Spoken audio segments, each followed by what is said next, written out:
Salut, si vous ne me connaissez pas, moi c'est Frac et je suis l'un des meilleurs chambers d'Europe. Je totalise plus de 1000 heures de jeu sur l'agent et je suis actuellement Immortal 1. Mais avant de commencer la VOD, je t'invite à liker la vidéo pour ne pas la perdre et à t'abonner à ma chaîne, ça me ferait super plaisir. Et on est en live sur Twitch tous les jours, soit à 13h, soit à 19h.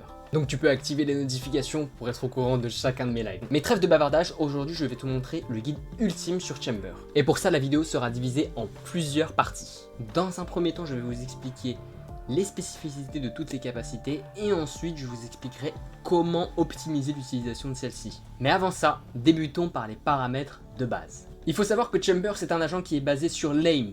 Vous aurez donc besoin de faire beaucoup de flicks et surtout de réagir rapidement. Donc on a besoin que vous ayez une sensi qui reste dans la moyenne. Donc on va être sur faire un 180. Ensuite par rapport au crosshair. Pour Chamber, il faut un crosshair. Mais pas n'importe quel crosshair, il faut un crosshair qui se voit. Et surtout, qui se voit par rapport à la couleur des ennemis. Par exemple, tu vas pas prendre un crosshair jaune pour affronter un ennemi qui est jaune. Ou un crosshair violet pour affronter un ennemi qui est violet. Non, il faut qu'il y ait de la surbrillance. Donc vous allez par exemple prendre un crosshair vert pour des ennemis en violet. Ou bien un crosshair blanc pour des ennemis en rouge. Mais le mieux, ça reste quand même de prendre soit la couleur violette ou la jaune, parce que comme vous le savez, c'est les couleurs qui se voient le mieux, et ensuite de prendre un crosshair qui lui aussi a un petit peu tape à l'œil. Par exemple, si on suit Orcus, eh bien il utilise un crosshair vert fluo pour des ennemis jaunes. Et au-delà de ça, le paramètre le plus important à prendre en compte avec Chamber, il y a beaucoup de gens qui ne le prennent pas en compte alors que c'est une règle d'or. Mettez votre bouton pour la TP et le Headhunter sur la souris. Quand je parle de boutons, je parle bien évidemment de ces boutons latéraux, donc le bouton numéro 5 et le bouton numéro 4. Pourquoi? On a un perso qui est basé sur l'aim, mais aussi les réflexes. Ça veut dire que vous devez constamment avoir un doigt sur la touche de TP ou la touche de Headhunter, parce que vous devez vous équiper de ces deux capacités dans l'instant T. C'est-à-dire, je rate une balle d'OP, tout de suite, je dégaine mon Headhunter pour éliminer l'adversaire. De la même manière, je mets un tir à l'OP ou bien je rate une balle d'OP, peu importe, je dois tout de suite être en capacité de pouvoir TP. Et pour TP de la manière la plus instantanée possible, quoi de mieux qu'avoir directement son doigt sur sa touche. Maintenant que cela est fait, les paramètres globaux sont achevés. Vous êtes fin prêt pour pouvoir jouer Chamber. Non, je plaisante, vous n'êtes pas du tout prêt. Au contraire, vous êtes loin d'en avoir fini. Et on est donc parti pour la présentation des capacités. Alors Chamber, c'est un sentinelle. Mais Chamber, c'est un agent qui est différent. Il a un rôle hybride, entre dueliste et sentinelle. Il applique à la perfection l'expression « la meilleure des défenses, c'est l'attaque ». En effet, Chamber ne va pas attendre sur site que des gens viennent pour se prendre son trap et ensuite pouvoir les éliminer. Non, il n'est pas comme un Cypher ou une simple Killjoy. Lui va chercher le fight de lui-même, prendre des pics agressifs, se cacher dans des corners pour tuer des ennemis. C'est ça, Chamber. Pouvoir faire un kill et tout de suite se repositionner. De la même manière, en attaque, son TP peut être très utile pour entrer sur les sites et aider les duellistes. C'est comme un troisième dueliste. En réalité, en disposant son TP dans le main, il peut accéder au site tout en aidant les duellistes et, si jamais il y a un quelconque souci, il pourra revenir en arrière en un claquement de doigts. Je vais vous décrire tous les timings de chacun des spells de Chamber, car c'est extrêmement important pour comprendre comment jouer le personnage. Commençons par le TP. Chamber a la TP la plus rapide du jeu, c'est-à-dire qu'il dépose une ancre à un endroit, et tant qu'il est dans le rayon de cette ancre, qui fait 18 mètres, eh bien il pourra revenir à l'endroit où il a placé cette ancre. Mais maintenant, qu'en est-il des délais? Eh bien il prend 0,1 seconde à disparaître, et il prend 1,2 secondes à réapparaître. C'est-à-dire qu'on pourra rééquiper notre arme que 1,2 secondes après être revenu sur notre rang. Toutefois, et je tiens à le préciser, si des ennemis ont la baraka de 15 imams, vous mourrez pendant le TP. Et ça, c'est horrible, hein. On va se le dire, c'est horrible. Je ne comprends pas pourquoi Riot ne fixe pas ça, parce que 0,1 seconde, t'es pas censé pouvoir être tué, donc je ne comprends pas. Maintenant, passons au Headhunter, la deuxième capacité de Chamber. Ce n'est pas sa capacité principale, au sens propre du terme, mais pour moi c'est la capacité la plus importante de Chamber et qui fait que je joue le perso. C'est la meilleure porte de sortie du jeu. 0,3 secondes, c'est le temps qu'il faut à Chamber pour équiper son Headhunter. Cela fait donc de cette arme l'arme qui se dégaine le plus rapidement du jeu. Ce qui veut dire que vous avez littéralement une gardienne de poche qui se dégaine instantanément et qui peut être utilisée à n'importe quel moment. Ensuite, troisième capacité de Chamber, celle qui fait qu'il est un sentinelle à mon goût, le trap. Chamber place un trap qui ralentirait les ennemis qui s'approchent trop de celui-ci. Rien d'autre à ajouter, si ce n'est que c'est un trap qui sert essentiellement à avoir l'info des adversaires, ou à clear une zone. Et enfin, dernière capacité, et pas des moindres, son ulti, le tour de force. C'est un opérateur amélioré, mais pas un peu amélioré. Il est pimpé de malade. Pour vous dire, un opérateur classique se dégaine en 1,5 secondes. C'est énorme. Cet opérateur de Chamber, lui, peut être dégainé en 0,6 secondes. C'est moins que le temps qu'il faut pour dégainer un classique. Vous avez dans cet opérateur 5 balles. 5 balles qui one-shot n'importe où dans le corps si l'ennemi a un bouclier léger.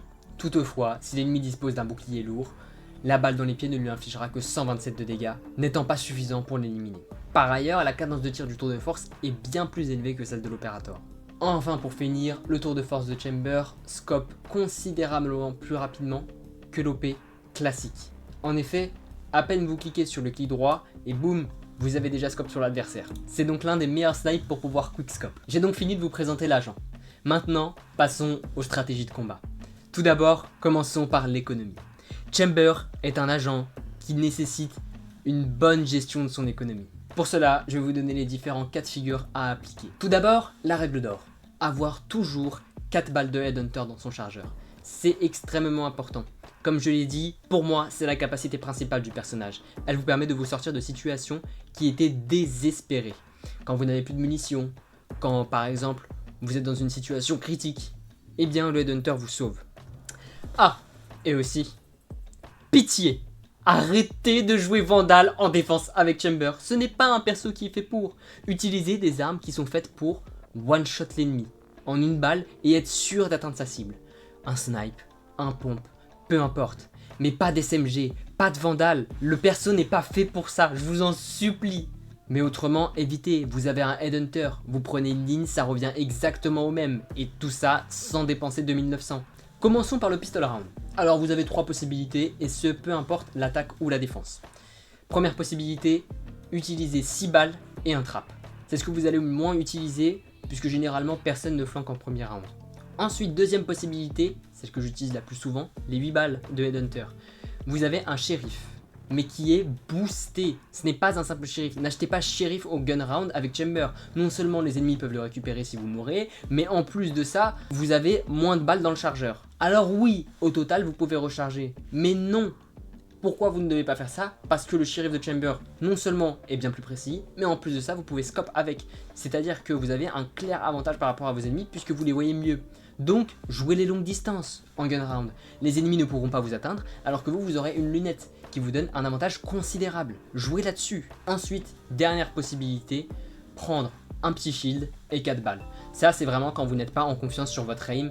Ok, je prends une couverture, si jamais, comme ça je me fais pas one tap par des ghosts. Maintenant, on entre dans la deuxième catégorie. Donc les échos, les low buy et ensuite les force buy en attaque. J'ai regroupé tous ces cas de figure dans une seule et même catégorie pour la simple et bonne raison que vous allez prendre les mêmes décisions. Vous avez donc 3 possibilités. Donc si vous êtes en confiance, demandez à un allié de vous acheter Outlaw, prenez un gros shield avec vous et tout votre Headhunter, mais gardez, c'est très important, 2900 crédits pour pouvoir acheter une Vandal à votre allié au prochain tour. Deuxième cas de figure, tu n'as pas la possibilité de demander un Outlaw à tes mates, alors à ce moment là c'est simple, tu buy ton Headhunter et tu prends soit un petit shield, soit un gros shield, ça dépend de la confiance que tu as. Mais en l'occurrence, il est toujours très important d'avoir full Headhunter pendant l'écho. C'est une arme qui permet de counter très facilement les ennemis. Ensuite, tout ce que je vous ai dit là concernait à la fois l'attaque et la défense. Mais pour la défense, il y a une petite spécificité. Vous pouvez jouer shotgun. C'est extrêmement puissant avec Chamber, à ne surtout pas négliger. Vous prenez des pics agressifs, des pauses insoupçonnées et ensuite vous grattez des free kills avec ce shotgun. Non seulement ça ne vous coûte rien, mais en plus de ça, vous avez de grandes chances de faire au moins un kill pendant le round. Enfin, la possibilité bonus, c'est d'acheter Marshall. Alors moi, je n'ai pas confiance du tout en mon aim au Marshall, du coup je ne le fais jamais. Mais pour ceux qui sont bons avec cette arme, vous pouvez. Passons maintenant au full buy en attaque et en défense. En attaque, selon votre feeling, vous pouvez buy soit OP, soit Vandal. Mais je vous conseille de buy majoritairement Vandal sur toutes les maps. Même s'il y a certaines maps où c'est plus intéressant de buy OP. Par exemple Haven, il y a beaucoup de longues, d'espaces qui sont vraiment longs, de couloirs en tout cas, qui vous permettront de briller avec votre OP. En revanche, en défense, je vous en conjure comme je l'ai dit, utilisez des armes qui one-shot, Marshall, Outlaw, OP, Judge, Bucky. Mais s'il vous plaît, n'utilisez pas la Vandale, la Fantôme ou n'importe quel autre SMG ou arme qui spam.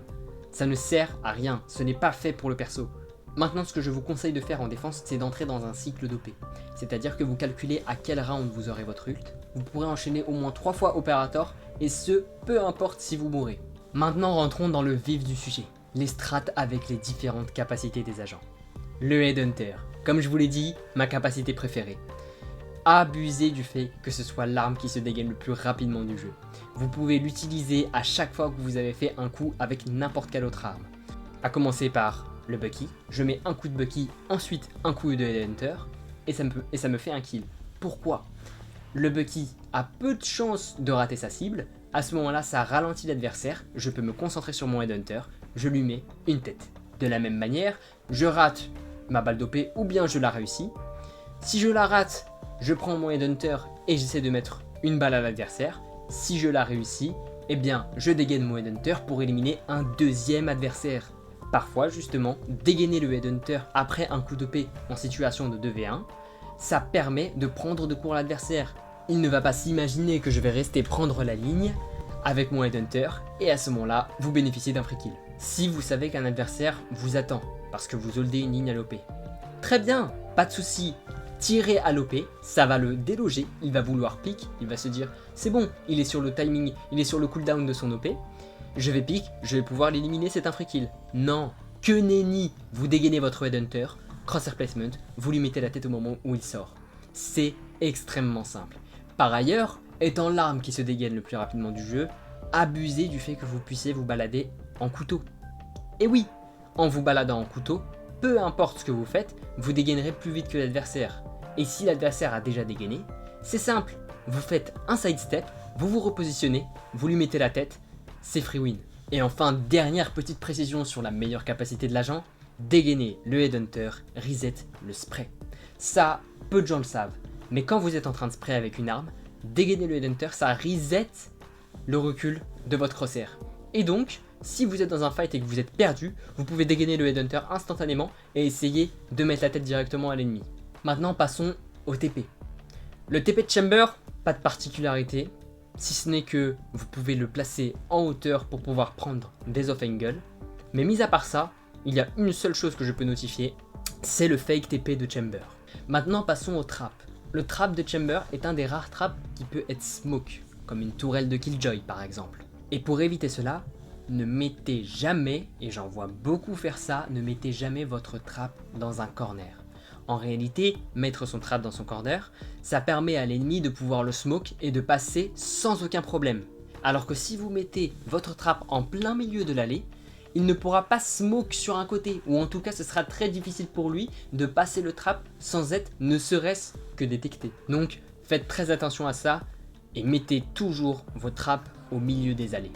Par ailleurs, vous pouvez utiliser votre trap pour clear des zones. Je vois beaucoup de chamber qui, en setup double sentinelle, mettent le trap dans le back. Non, demandez à votre autre sentinelle de le faire. Un cypher par exemple. Comme ça, vous bénéficiez de votre trap que vous pouvez utiliser en tant qu'initiateur. Pourquoi ? C'est simple, vous placez votre trap dans une zone où vous soupçonnez qu'il y ait un ennemi. Vous le placez, vous attendez que le trap fasse effet ou bien que l'ennemi le casse, et à ce moment-là, big go, vous avez l'information que quelqu'un est à cet endroit. De la même manière, vous pouvez l'utiliser certes dans un coin, mais aussi dans une smoke. Vous voulez clear une smoke, mettez-le dans la smoke. Vous saurez si quelqu'un vous attend au shotgun dedans. Maintenant, pour finir, passons au tour de force. Le tour de force dispose d'une cadence de tir très élevée, comme je l'ai rappelé, mais aussi d'un temps d'équipement très réduit comparé à celui de l'OP. Et c'est là qu'intervient la strat du double OP. A l'instar du double pompe sur Fortnite, vous avez la capacité de pouvoir dégainer votre tour de force juste après un tir d'OP et pouvoir, par la même occasion, obtenir un free kill. Que ce soit pour déloger l'ennemi, tirer avec l'OP et ensuite dégainer votre tour de force, vous aurez un free kill. Et de la même manière, si vous faites un premier kill à l'OP et qu'il y a une deuxième personne qui pique, tirez lui dessus avec votre tour de force. Et si vous êtes vraiment ballsy de baiser, dégainez le Headhunter et faites un troisième kill avec. Ça marche pas très souvent parce que c'est très occasionnel, mais si vous avez l'occasion de le faire, tentez, on sait jamais. Enfin, je vais vous parler d'un bug que j'ai découvert. Alors, je n'ai jamais vu quelqu'un en parler, que ce soit un main chamber ou non. Le tour de force de chamber scope plus vite si vous l'inspectez juste avant. Alors, c'est très spécial, hein, mais quand vous l'inspectez, vous verrez que la lunette disparaît. Et bien pendant la période où la lunette disparaît, et bien vous scoperez plus vite. C'est très bizarre, je ne comprends pas pourquoi. Alors, c'est de l'ordre de 0,1 seconde, mais ça peut parfois faire la différence. Et donc ça vous permet justement de quick scope. Donc par exemple, si vous êtes en situation de clutch, vous pouvez avancer sur le site sans pour autant être en train de scope. Et juste vous regardez les alentours, et paf, vous voyez l'ennemi, quick scope sur lui, et free kill. Donc n'hésitez pas à abuser de cette technique, si jamais vous en avez l'occasion. Ou en tout cas, ça peut être très utile si vous voulez éviter une flash et ensuite scope pour éliminer la personne. Voilà. C'était tout pour ce guide de savoir comment bien jouer Chamber, son économie, ses armes, ses équipements. Mais maintenant, je vais vous faire une série de vidéos pour les setups. Eh bien oui, parce que c'est un sentinelle, il nécessite d'être joué sous setup. Et donc, je vais vous faire une vidéo dédiée à chaque map sur comment jouer Chamber. Si ce tuto vous a plu, n'hésitez pas à liker, vous pouvez vous abonner. Et pour rappel, je suis toujours en stream sur Twitch, soit à 13h, soit à 19h. Mais dans tous les cas, vous activerez les notifications et vous serez au courant. Allez, ciao! Et n'oubliez pas que vous êtes magnifique!